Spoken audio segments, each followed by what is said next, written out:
महाराज जी, नारी का अस्तित्व, उसकी गरिमा और उसका सम्मान, उसकी पहचान उसके नारीत्व से है।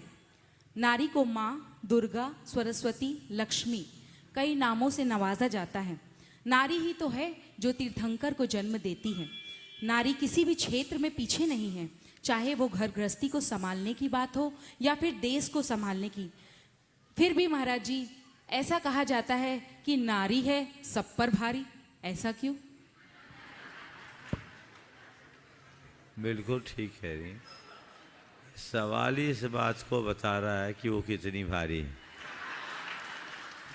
समझ गए?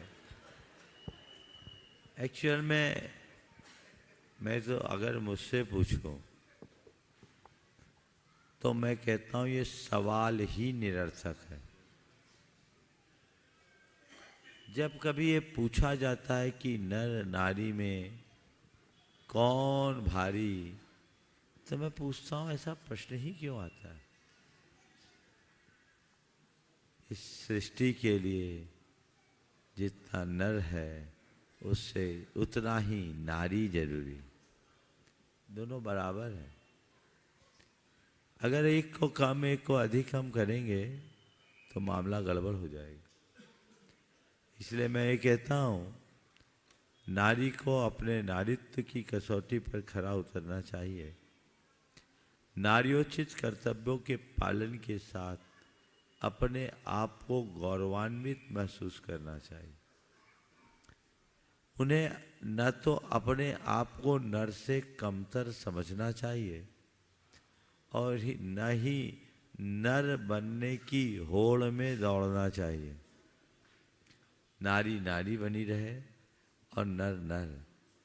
नरों से मेरा ये कहना है कि नर नर है, लेकिन उन्हें ये बात ध्यान में रखना चाहिए कि नारी के बिना वो अधूरा है।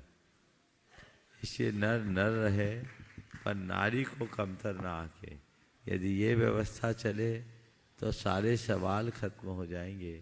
लेकिन मुझे लगता है अब यहाँ दोनों के बीच एक होड़ होती है और नारियाँ भी मुझे लगता है किसी न किसी प्रकार की इन्फीरियरिटी की शिकार है, क्योंकि उन्हें नार्योचित कर्तव्यों में उतनी रुचि नहीं रहती। पुरुषों जैसा काम करने में वो अपनी बड़ी उपलब्धि गिनती है। तो ऐसा करके क्या कर लोगे? नारी अगर नारी का काम करके गौरवान्वित होती है तभी नारी शक्ति की वास्तविक प्रतिष्ठा हो।